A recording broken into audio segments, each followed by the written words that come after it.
possamos elevar o nosso pensamento ao Pai maior. Meu querido amado Mestre Jesus, que tanto tem feito por todos nós, para que possamos assim agradecer a oportunidade de vivenciar mais uma noite de experiência e aprendizado através da tua mensagem movedora do teu Evangelho, Senhor. Envolve cada um de nós aqui reunidos na noite de hoje, os dois planos da vida, os teus eflúvios benéficos e salutares, lenindo as dores, angústias e aflições, para que ao sairmos daqui possamos sair bem melhor do que quando aqui adentramos. Rogamos a assistência espiritual ao nosso irmão Marcelo Martins, que estará utilizando da palavra na noite de hoje, para que a sua mensagem encontre receptividade nas mentes e nos corações presentes nos dois planos. Rogamos a fluidificação da água, Senhor, para o princípio de medicação para o Espírito corpo, todos que deram. E na certeza, deste amorável e fraternal encontro contigo e toda a equipe espiritual amiga. E agradecemos, dizendo: Senhor, seja conosco, hoje, agora e sempre. Muita paz. O Senhor nos abençoe a todos.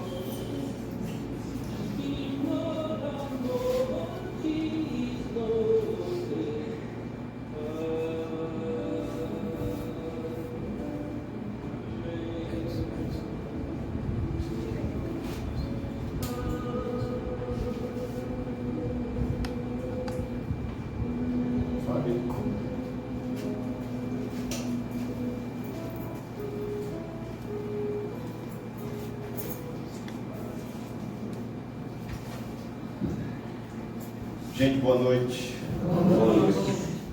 Que a suave paz do Mestre Jesus esteja nos envolver a todos, aqui reunidos, encarnados e desencarnados, sejam todos bem-vindos à nossa primeira doutrinária do ano de 2024. Possamos trazer a nossa energia, as nossas vibrações positivas, para que realmente tenhamos um ano novo na vida de cada um de nós.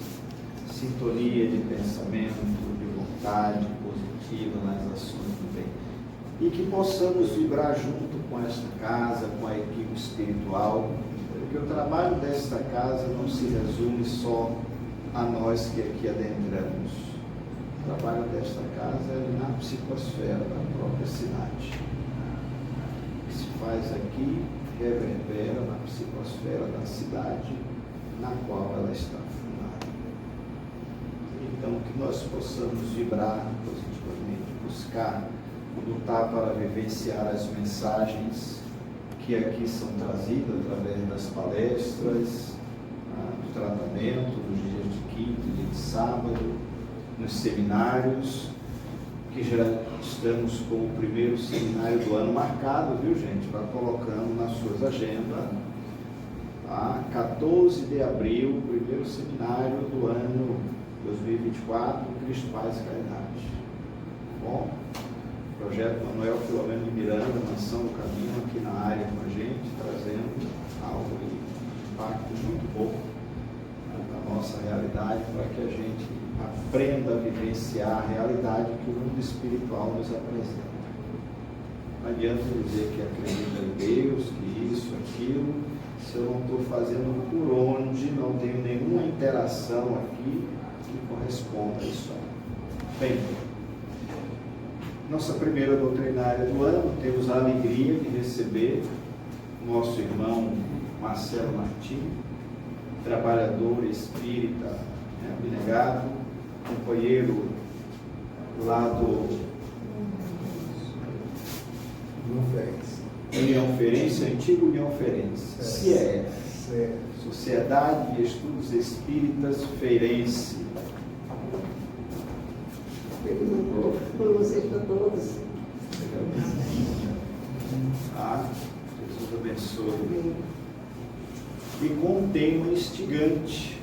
Não poderíamos iniciar o ano sem trazer na nossa memória em busca de Deus. Eu estava assistindo uma discussão hoje, um vídeo, onde a criatura ela atirava para todos os lados nessa questão de Deus.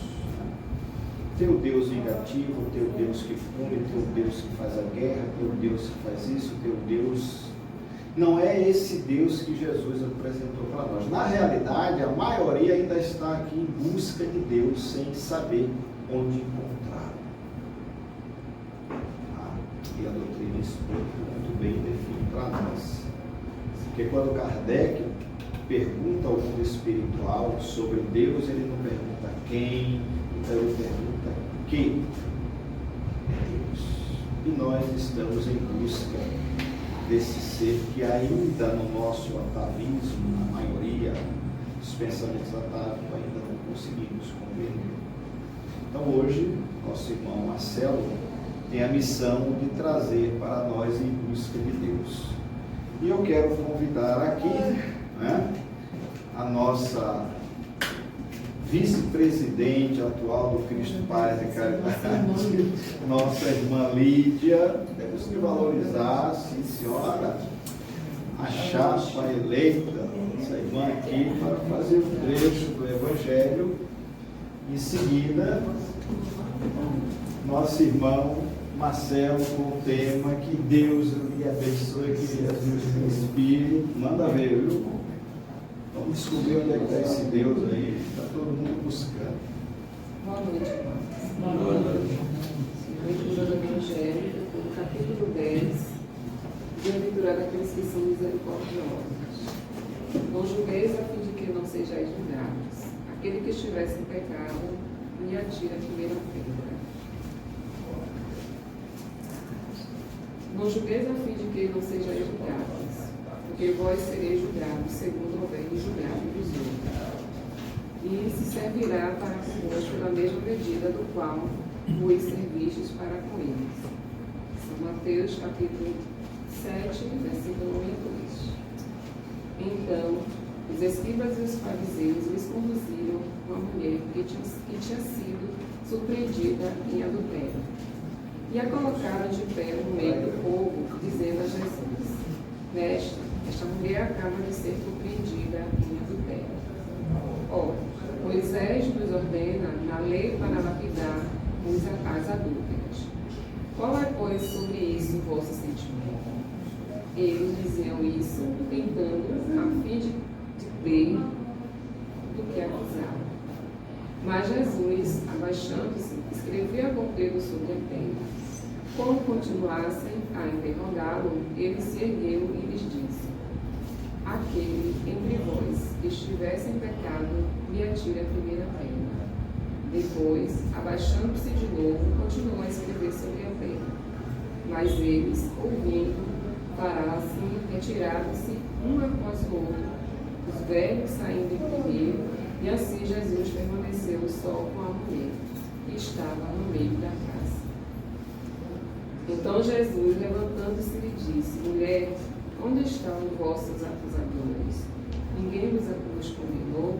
Ela lhe disse: Não, Senhor Jesus.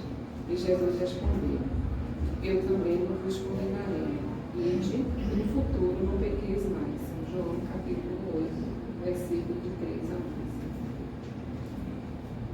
11. Aí fica para a nossa reflexão essa mensagem, né?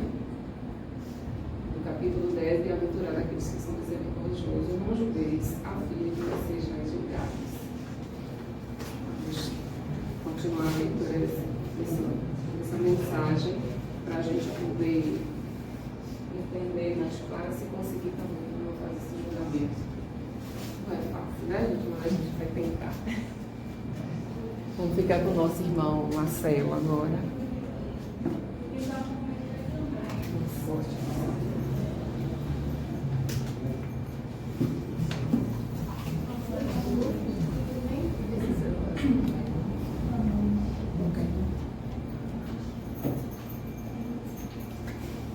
Meus irmãos,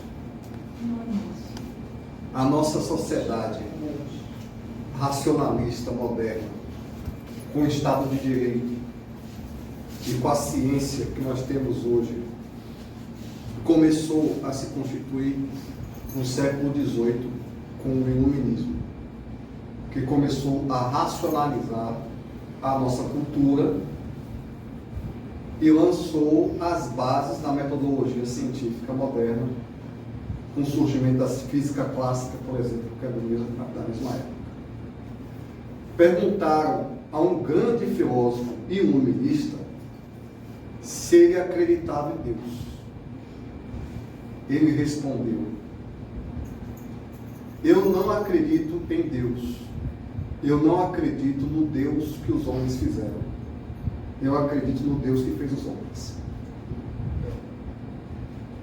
Com efeito, o maior problema da descrença religiosa e da descrença em Deus e na espiritualidade, na desconstrução de valores morais e espirituais que nós sofremos em pleno século XXI, que leva à nossa dissolução social que está acontecendo. A sociedade está se desfazendo e usando a tecnologia para voltar à barbárie. A descrença em Deus, e isso é chocante. O pior inimigo de Deus é a religião, porque as pessoas confundem acreditar em Deus com acreditar em religião. Há 20 dias atrás, nós tivemos um Natal, o 24 de dezembro. O Deus menino do dia 24 de dezembro é tão inacreditável que ninguém entra dentro. No Natal tem Papai Noel, tem bolinha colorida, tem árvore, tem peru, tem champanhe, só não tem Jesus. Porque as pessoas acreditam no cartão de crédito, na cerveja, no champanhe. As pessoas não acreditam em Jesus. As pessoas usam Jesus como um pretexto para beber, comer e comprar presente. Porque o Jesus Deus construído pela religião é inacreditável. O Cordeiro de Deus, cujo sangue lava o pecado do mundo. Não dá para acreditar nisso. Aliás, 1 bilhão de pessoas declaram que estão se esforçando bastante para acreditar. Porque se declaram católicos ou protestantes. Então, acreditam, teoricamente, acreditam nesse dogma. Mas quando chegam no aniversário do dito cujo, todo mundo age como bons pagãos. Como os pagãos faziam há 2.000 anos atrás, em homenagem ao deus Apolo, no dia 24 de dezembro. Então, não acredito, porque o Deus crucificado, cujo sangue lava os pecados do mundo, é inacreditável.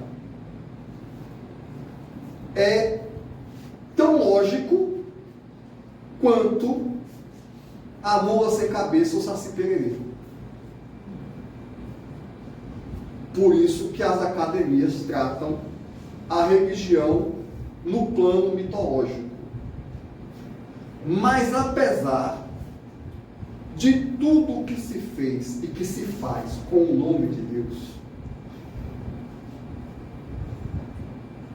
apesar das religiões que promoveram 8 cruzadas, 8 guerras santas, durante a Idade Média, em nome de Deus, apesar do atentado terrorista que aconteceu há 90 dias atrás, 7 de outubro, onde aconteceram estupros em nome de Deus e sequestro de crianças.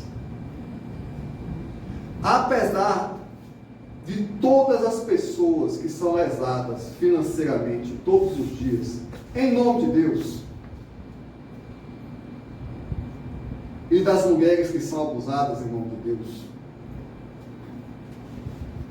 apesar de tudo isso, as pessoas continuam acreditando em Deus. As pessoas não acreditam em Deus por causa da pregação religiosa. As pessoas acreditam em Deus apesar da pregação religiosa, porque as religiões só fazem dificultar o processo. E aí a gente já mata o maior argumento dos ateus, que Deus é uma construção cultural, que Deus é uma ideologia, que as pessoas acreditam em Deus por causa da religião, que as pessoas acreditam em Deus porque foram ensinadas assim. Muitos psicólogos, materialistas, sociólogos, políticos chegaram à conclusão que Deus é uma invenção da fantasia humana. Muitos deles chegaram à conclusão que Deus é uma invenção para que os homens dominem uns aos outros. Allan Kardec, no Livro dos Espíritos, porque essa discussão já é antiga, como diz, nada de novo debaixo do sol. Allan Kardec, no Livro dos Espíritos, pergunta aos espíritos por que o homem tem o sentimento inato da existência de Deus. Por que Kardec diz que é um sentimento inato? Porque ele pressupunha que as pessoas nascem assim. Ele pergunta antes ou depois, eu não lembro a ordem das perguntas, se a ideia de Deus é fruto da educação. Ele disse, os espíritos respondem com muita propriedade. Se a ideia de Deus, se Deus fosse fruto da educação, então os homens pré-históricos, os selvagens, não acreditariam em Deus. Por isso que Kardec coloca a ideia de Deus como um sentimento inato. Ou seja, nasce com o homem. É a diferença entre o homem e o animal. O homem tem um sentimento de transcendência, nasce com ele. Seu filho nasce assim. Seu filho, quando puder, ele vai olhar para o céu e vai perguntar de onde é que veio aquilo. Seu cachorro nunca vai fazer isso. Seu cachorro nunca vai olhar para o céu, admirar as nuvens e perguntar por que é que existe aquilo. Por isso vamos deixar claro, bicho é bicho e gente é gente.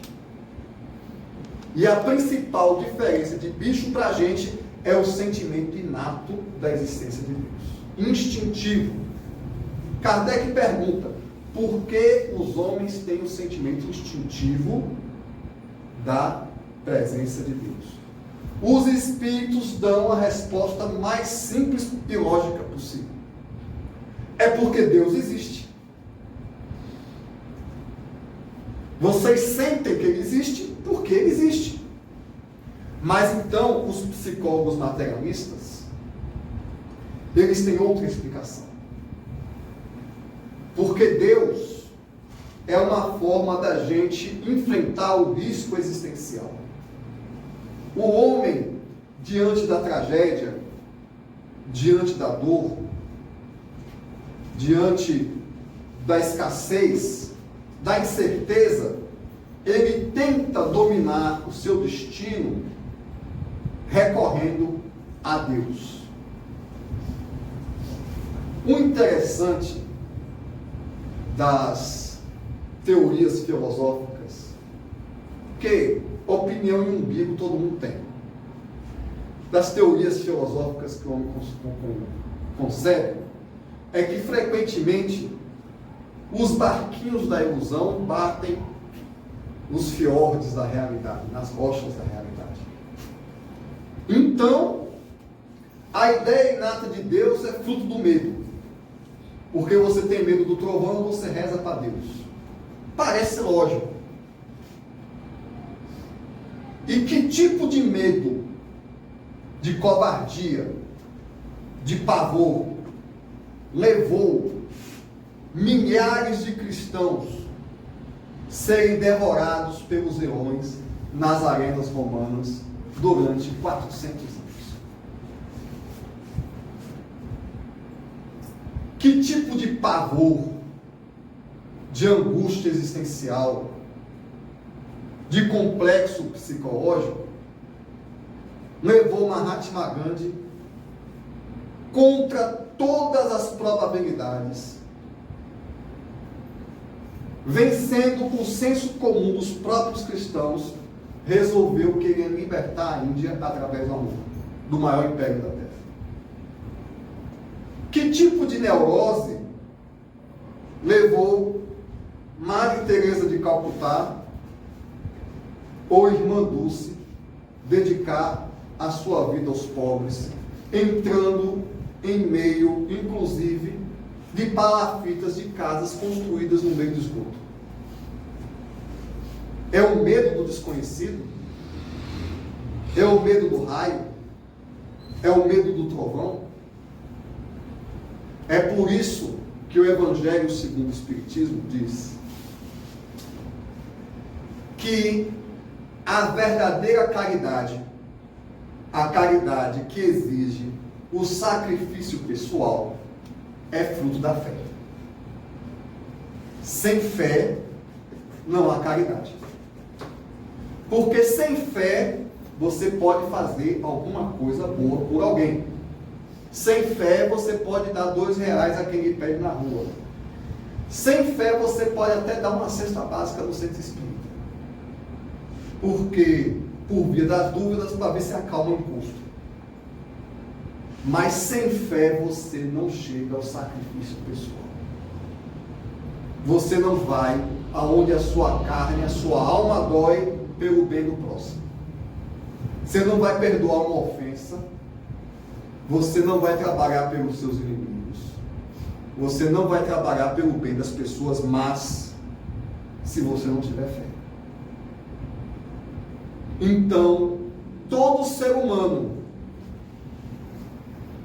que dá um testemunho de amor e caridade, dá um testemunho de Deus.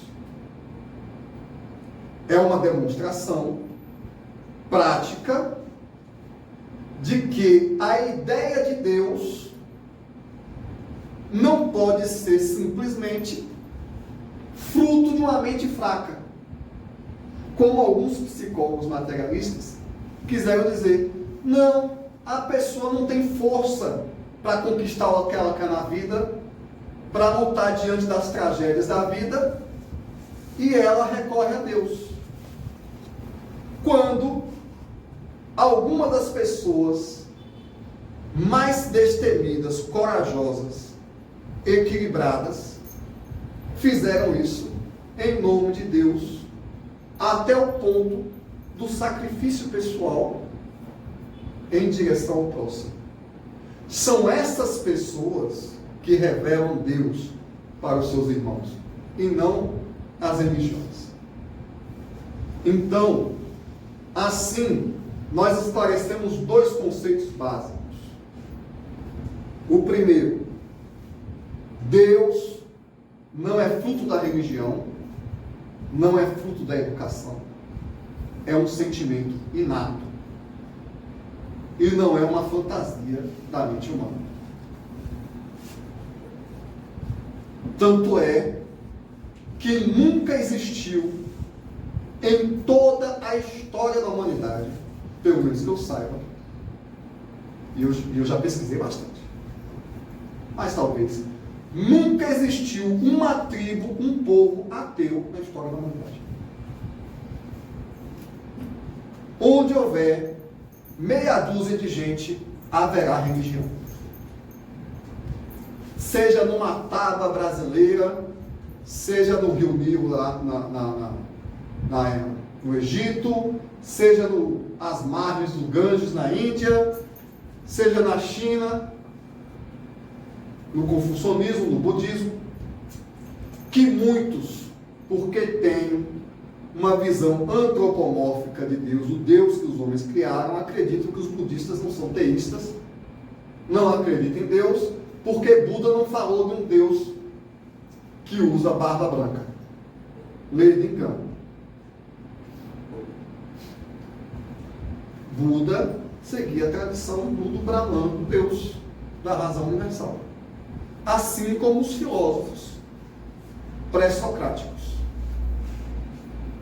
Mas outros também, falando contra a ideia cristã, contra Deus, vão objetar, com razão, de que ninguém se entende sobre Deus. Dizem que a Bíblia é a palavra de Deus. Em cima da Bíblia tem mais de 1000 tipos de cristianismos. Eu não estou usando a figura de linguagem. Só de igreja católica tem umas 7. Tem a igreja católica romana, a brasileira, a egípcia, a grega, e deve ter outras aí que eu não estou lembrando. E a igreja evangélica, em cada esquina, tem uma diferente, com a mesma Bíblia. Aí nós vamos falar no islamismo, no budismo, no hinduísmo, mazdaísmo, na Wicca, que é os deuses da natureza. E aí vai entrar outro contra-argumento contra Deus. Por que é que se Deus é um sentimento inato, e se Deus existe, por que ele não aparece? Por que ele não aparece e não conta logo a verdade? Por que é que Jesus não vem logo, não volta como prometem, e não diz logo qual é a igreja que está certa? Por que tem tanta opinião sobre Deus? E Kardec, brilhantemente, na introdução do Livro dos Espíritos, Kardec, um grande filósofo, um espírito superior, assistido por outros espíritos superiores,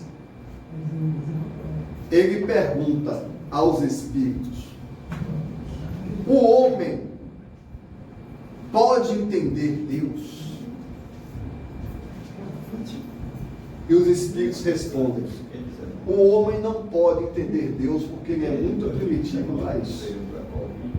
A compreensão de Deus exige um sentido que o homem da terra ainda não tem. Mas vocês podem usar a razão de vocês e entenderem algumas coisas que Deus não pode ser e algumas coisas que Deus não pode deixar de ser. Mas entender vocês não vão entender. Porque é uma limitação do homem na terra. E os espíritos explicam brilhantemente, de forma simples, o porquê então existem diversas religiões e diversas teorias sobre Deus. Os espíritos respondem: os homens são os espíritos encarnados. À medida que os espíritos vão se desmaterializando, que os espíritos vão se purificando, eles vão entendendo melhor Deus. Ou seja, o entendimento que cada um tem do seu Criador está de acordo com o nível intelecto-moral alcançado. É infantilidade nossa, aqueles que querem, em todas as religiões, em todas as épocas da humanidade, as pessoas querem uma revelação divina. As pessoas querem ver Deus como Moisés viu na sarça ardente. Senhor, vem aqui conversar comigo. Meu irmão, eu não sei nem se já começou, mas de noite tu está assistindo o Big Brother, vendo as intrigas na TV. Durante o dia, tu está no Twitter, vendo as fofocas do Big Brother. No final da tarde, você se junta no vizinho para fofocar sobre a sua sogra. No final de semana, você toma a cervejinha. E de vez em quando, sai para a casa do vizinho para fazer gozação porque o time dele perdeu. No carnaval, tu vai tomar todas. E você quer que Deus apareça para você para falar dos mistérios do universo. Tu não é capaz nem de perdoar o cachorro da vizinha que fez um presente de Natal na sua porta. Mas Deus tem que aparecer para você e demonstrar que Ele existe. E dizer para você por que o dia é dia e a noite é noite. Lhe revelar por que Ele botou as estrelas, cada uma no seu lugar, e por que não foi você que ganhou na loteria. E assim caminha a humanidade. Tem uma guerra, várias ocasiões da humanidade. A Primeira e a Segunda Guerra Mundial, sobretudo a Primeira Guerra Mundial, era guerra entre cristãos. Os reinos eram todos cristãos. Então, todo mundo orava antes para a guerra: Senhor, fazei com que eu vença a guerra e mate aquele miserável. E o outro miserável lá do outro lado: Senhor, fazei com que eu vença a guerra e mate o outro, que aquele ali, meu primo, porque os reis eram primos um do outro, que é o miserável. E tu quer que Deus, que Jesus apareça para ele, para dizer para ele que ele não pode matar o primo dele? Não vai acontecer. Jesus disse: não jogar pérolas a porcos. Você quer que um espírito superior, Maria de Nazaré, apareça para fazer a revelação da lei de Deus e dizer qual é a religião correta para quem está debatendo religião no bar bebendo uma cerveja? Mas aí vocês dirão: não, mas tem muita gente em busca de Deus realmente, que está na igreja, que está fazendo jejum, que está fazendo corrente, que está se esforçando. E eles não encontram a resposta. Tem pessoas que estão dentro da igreja que desejam a fé e não conseguem. O filme Estigmata é sobre isso. Padres que têm crise existencial terrível. E aí, nós voltamos ao início, quando eu dizia que a religião é o pior inimigo de Deus. Quantos conflitos na vida espiritual das pessoas, porque elas acreditam, elas confundem acreditar em Deus com seguir uma religião. O padre, tadinho, acredita de todo o coração que para encontrar Deus, ele não pode ter mulher. Ele nasceu de uma mulher. Uma mãe botou o miserável no mundo. Mas ele acha que se ele tiver uma mulher dentro de casa, Deus não vai visitar ele. E aí fica aquele conflito sexual, aquele distúrbio, aquela agonia, né? E aí quando ele vai, a fé, né? A fé, tanto a católica como a protestante, sobre o dogma de Adão e Eva, do juízo final, do inferno, tem o Satanás chifrudo, tem o purgatório, tem tanta coisa que o cara tem que acreditar que dá um nó na cabeça, dá uma confusão. Muita gente não se encontra com Deus porque são vítimas dos líderes religiosos. Porque por toda a história da humanidade, muita gente, as pessoas mais poderosas, se aproveitaram do sentimento inato de Deus que todo mundo tem, mas sem entendimento. Por quê? Porque os homens são primitivos, são materialistas. Os espíritos explicam. Todo mundo sente Deus, mas quanto mais materializado, quanto mais animalizado ele é, menos ele entende.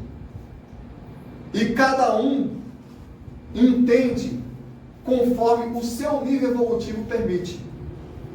Tem um filósofo pré-socrático, eu acho que é Hesíodo, que fala que se os cavalos tivessem religião, Deus seria um cavalo. Ele dizia assim: ó, os africanos acreditam que Deus é negro, os frígios acreditam que Deus é loiro dos olhos azuis. Então, o homem muito materialista, apegado à terra e os prazeres materiais, ele concebe também um homem, um Deus material. Até hoje tem gente pregando que Deus é uma pessoa. Bota no carro assim: Deus é fiel. Ou propriedade de Jesus. Jesus não precisa de carro, meu irmão. Jesus não precisa do seu carro, não está dando a mínima do seu carro. Eu sei que você economizou 10 anos para comprar, para dar entrada, e parcelou o resto em 5 anos.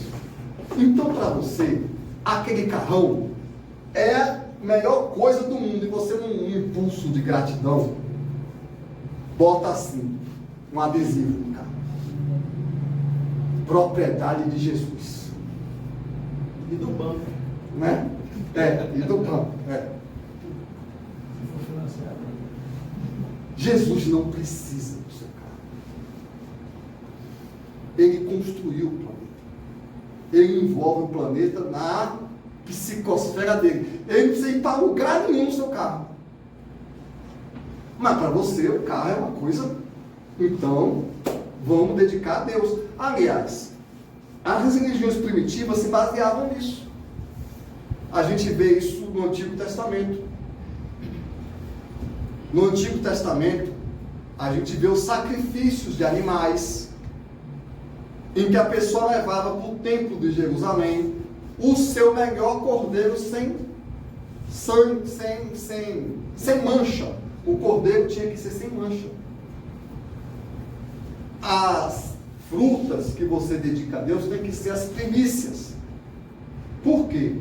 Para um agricultor, um cordeiro novinho, sem mancha, as primícias, as primeiras colheitas, ele vai lá, vai para o templo e vai oferecer para Deus. Ó Senhor, o que eu estou te dando. E ainda está escrito no Antigo Testamento. Ó, eu não estou dizendo que eu ouvi falar, não. Eu leio a Bíblia, viu? Eu estou lendo do primeiro ao último versículo. E eu fico impressionado quando tem lá na Bíblia, no livro, acho que é de Deuteronômio, que quando joga a gordura no altar, que sobe o cheiro, o escritor da Bíblia escreve lá: e subiu o cheiro da gordura, odor agradável a Deus. Porque Deus gosta do cheiro da gordura. Eu até posso entender, porque eu gosto, quando eu entro na churrascaria, eu gosto do cheiro da gordura. Infelizmente, eu gosto mais do que do cheiro. Eu ultrapasso a parte do cheiro e vou. Mas Deus, você escreveu um livro sagrado para dizer que a fumaça tem que subir, porque o odor da gordura do carneiro é agradável a Deus. É porque Haroldo Dutra explica isso, o orador espírita explica isso com brilhantismo. É porque gordura era coisa rara. Você era um pastor, você passava fome, você tinha o seu rebanhozinho. Para você matar um carneiro, meu irmão, para ter uma gordurinha, era uma festa. Em várias passagens bíblicas você vê isso. Matar um carneiro para dar um churrasco era uma festa. Então, quando eles levavam para Deus, e o que é que eles queriam de Deus? Eles queriam que o rebanho desse certo, que as colheitas fossem fartas, e que de quebra eles vencessem as guerras e matassem os inimigos dele. Porque Deus é o Senhor dos exércitos. Então, a concepção, eu comecei dizendo que esse filósofo não acreditava em Deus que criou os homens. Ou o Deus que os homens criaram. Ele acredita no Deus que criou os homens. O Deus que os homens criaram e criam desde sempre é o Deus para satisfazer as suas paixões, para satisfazer os seus desejos, como até hoje tem a teologia que surgiu no século XIX, a teologia da prosperidade, porque Deus é próspero. Deus vai usar seu dinheiro para quê? Eu recomendo todos vocês pegarem no final do mês 100% do salário e dá para Deus. Eu vou explicar como é que você faz. Você saca no banco, pega o dinheiro assim e joga para cima. O que Deus segurar é dele. 100% do salário. Para que Deus quer seu dinheiro? Para que Deus quer seu ouro? Ele é o dono do universo. Mas na teologia da prosperidade, Deus é próspero, porque Jesus está num trono de ouro e uma coroa na cabeça dele, como um rei. Cristo Rei. Ou seja, humanizaram, colocaram a paixão humana, a ganância do homem, o orgulho. A gente acha que Jesus é orgulhoso, que quem não falar bem dele vai para o inferno, porque ele vai ficar ofendido. Aliás, na Bíblia, eu vejo a ira divina, eu vejo o momento em que Deus manda matar. Deus deu ordem a Josué para invadir Jericó e não deixar nada vivo. Ele deixou um boi e perdeu a coroa. Aí vem os ateus, vem os céticos. Ele está vendo que Deus não existe, que isso é absurdo? Que Deus é esse? Esse é o Deus que os homens criaram. O Deus que os homens criaram e criam até hoje para se locupletar com o nome de Deus, para dominar os seus semelhantes, para se aproveitar das paixões inferiores dos seus irmãos. Imagine se eu abrir a igreja de Santo Antônio, com tanta mulher botando a imagem de Santo Antônio de cabeça para baixo, e fazer a pregação da corrente sagrada, da fogueira sagrada, porque aqui vocês vão se casar, porque aqui vocês vão enriquecer. E tudo isso, ou então, se não seguirem aqui, vão para o inferno. O homem da Idade Média, o principal sentimento do homem da Idade Média era o medo do inferno. Quantos reis, quantos papas dominaram? Quantas pessoas foram dominadas, enganadas, exploradas, ludibriadas com medo do inferno?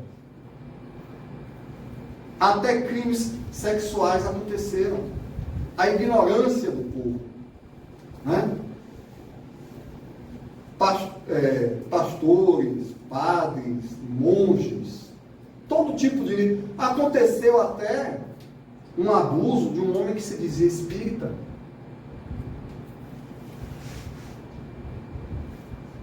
que usou da religião, usou da espiritualidade, das curas espirituais para seu benefício. Deus é tão importante para o homem, E Deus é tão fundamental para o homem que é a ideia mais abusada da história da humanidade.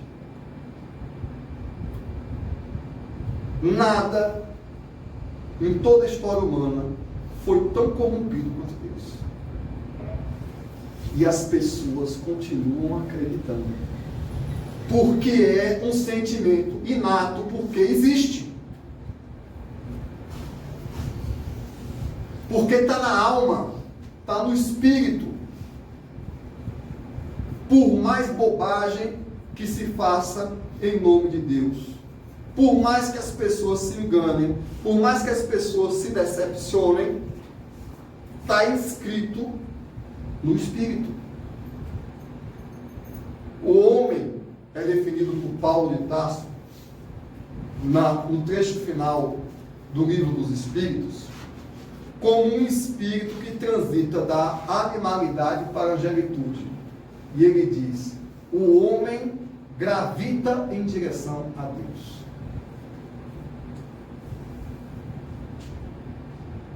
Deus não é um aspecto da nossa personalidade.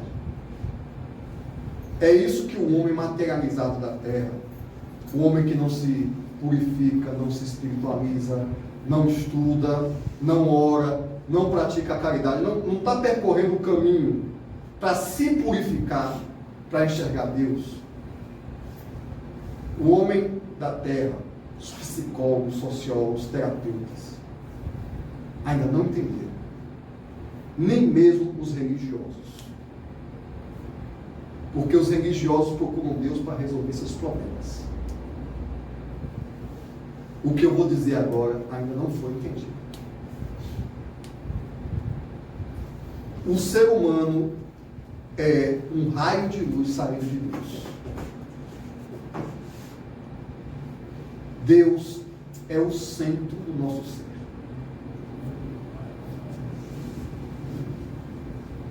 Deus é a nossa essência.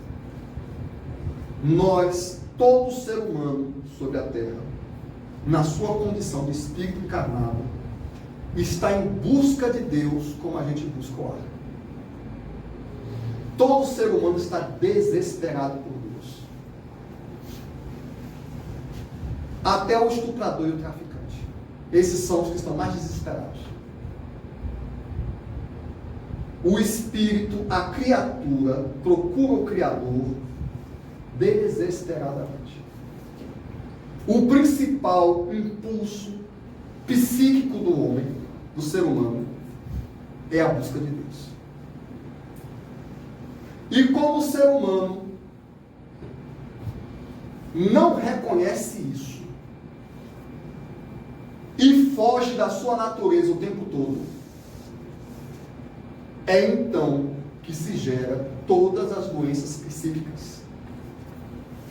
Porque a maior parte da humanidade foge do seu impulso divino o tempo inteiro. A gente usa a bebida, a gente usa a televisão, usa o sexo, usa os cargos, os títulos, a família, a sociedade, até o carrão, para fugir de Deus. Mas o impulso divino está lá o tempo todo. E a gente está fugindo. A tragédia humana, que é exemplificada no mito de Lúcifer, é o homem brigando com Deus. Porque a sua voz divina, o seu impulso primário, os espíritos respondem no livro dos espíritos. Todo espírito é essencialmente bom. O que abafa a voz da consciência são as más paixões. Então, o ser humano, apegado às suas más paixões, foge de Deus, como o diabo foge da cruz. Nós somos o diabo, Satanás. Porque para encontrar Deus, a gente sente, na voz da nossa consciência, que para atender ao nosso impulso primário, nós temos que sacrificar, nós temos que crucificar o ego. Nós temos que abandonar a matéria. Nós temos que abandonar as paixões materiais. Nós temos que abandonar, para encontrar a verdade. Você quer saber a verdade sobre Deus?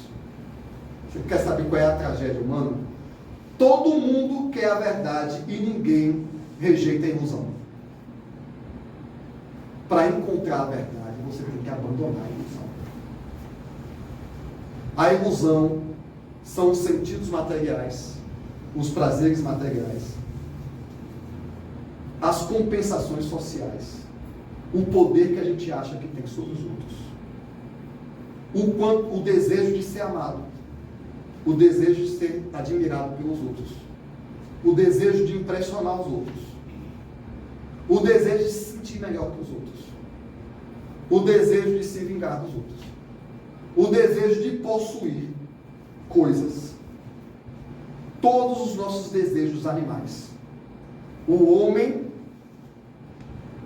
tem que abandonar a ilusão para se encontrar com a realidade. E o homem morre de medo de abandonar a ilusão. O homem é extremamente apegado à ilusão. Ele constrói castelos de areia a vida inteira.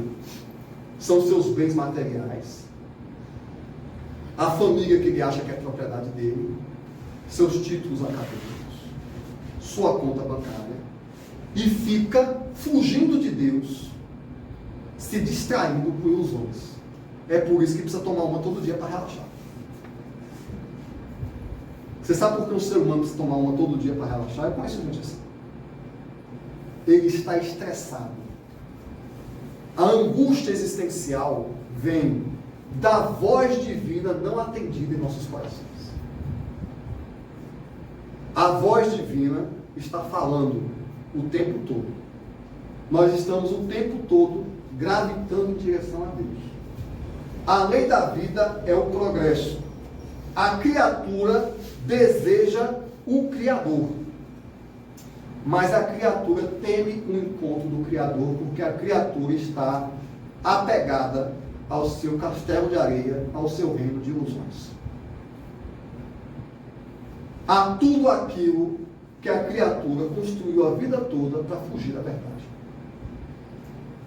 Porque a verdade vai exigir da gente a admissão de todos os nossos erros, vai matar o nosso orgulho no chão. A verdade vai fazer a gente olhar as nossas imperfeições frente a frente. A verdade vai fazer a gente parar de botar a culpa nos outros. Vai fazer a gente desacreditar que nós somos bonzinhos e que todo mundo não presta. A verdade vai derrubar nossas ilusões. O homem tem medo da verdade. E é por isso que ele resiste a Deus. Porque nós somos a imagem e semelhança de Deus. Nós temos livre-arbítrio e vontade. Então nós somos criaturas revoltadas contra o Criador. Mas a voz do Criador está falando lá o tempo inteiro. Essa é a nossa angústia. Essa é a causa da depressão, do transtorno bipolar, do estresse. Até algumas dores de barriga por causa disso. Dor de cabeça. Das guerras, dos conflitos sociais. Qual é a angústia existencial? Qual é o conflito psicológico primário do ser humano? Deus está falando e ele não quer ouvir. Tem uma luz dentro dele, direcionando ele para um lugar que ele tem medo de ir. O conflito básico da criatura humana na Terra é a sua revolta contra Deus. E Deus continua no coração dele falando o tempo todo. Está errado, está errado, está errado. Não é assim, não é assim, não é assim. Você não é esse santo que você está pensando. Deus está no coração, na consciência de todo mundo, dizendo, ó, o caminho é esse aqui, ó. O caminho não é o seu caminho, não. O caminho é o meu caminho. Você foi criado por Deus para seguir o caminho de Deus. Mas você está muito apegado ao seu caminho. Por quê? Tu passou 20 anos pagando o carnê da sua casa. E tu não vai entregar a sua casa para outro. Principalmente quando o miserável te traiu com outra, né? Tu não vai fazer isso. Quando alguém roubar o carro que você pagou 5 anos pagando, se você tiver uma arma na mão, tu quer dar um tiro no carro. Tudo isso vale muito. Você educou seu filho, você deu de mamar para ele. Então, quando ele faz 20 anos, ele tem que fazer a faculdade que você quer. Porque foi você que deu comida para o miserável durante 20 anos. Ele não tem que seguir a consciência dele, não. Ele não tem que casar com quem você não gosta. Ele não tem que seguir uma profissão humilde, não. Você criou ele para ser doutor. Mas Deus tem outro plano no coração dele. Você não quer o plano de Deus, você quer seu plano. O plano de Deus não interessa. Se seu filho nasceu para ser artista, gari, não, você criou ele para ser doutor. Seu filho tem que ser o que você planejou e não o que Deus planejou. Esse é o problema da humanidade. É isso que neurotiza. É isso que obsedia. É isso que gera culpa, gera auto-obsessão, gera conflito.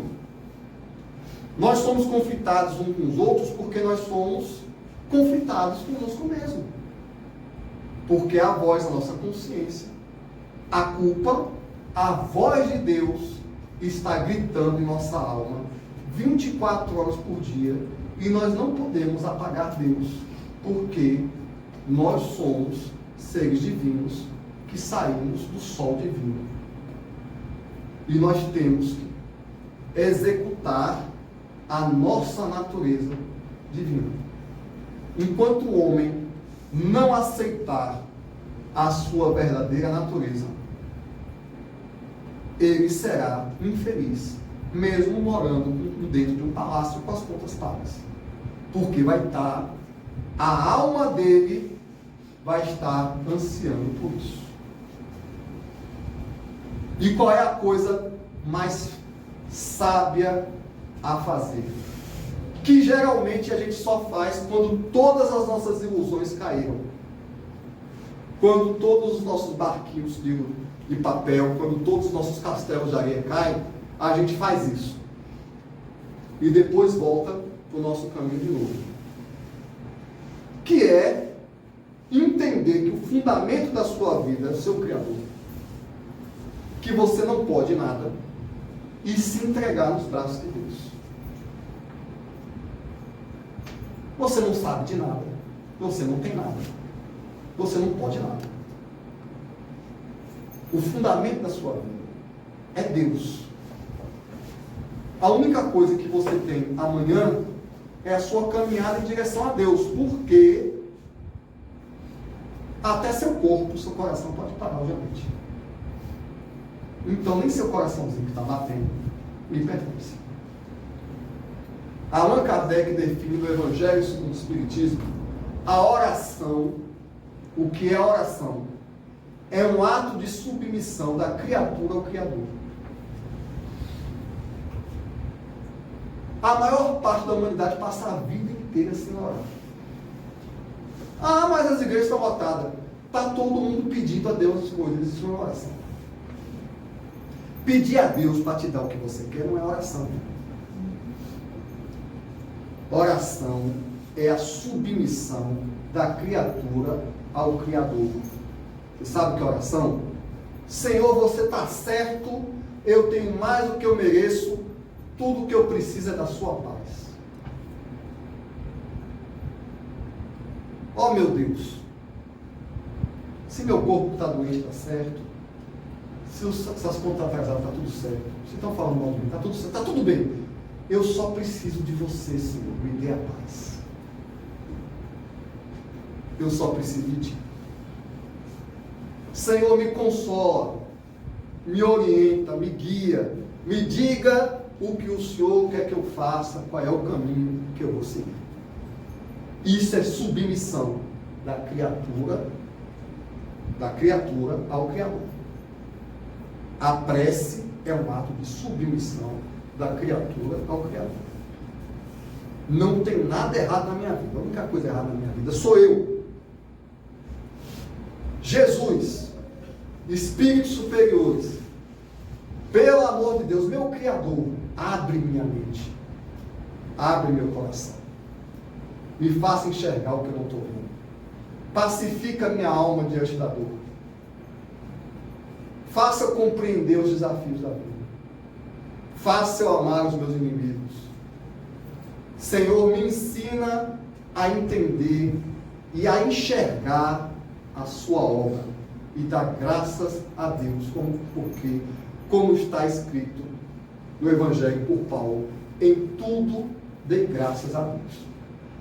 Quando você se submeter ao seu Criador e se encontrar com Ele, seu coração vai se pacificar e a sua dor vai acabar.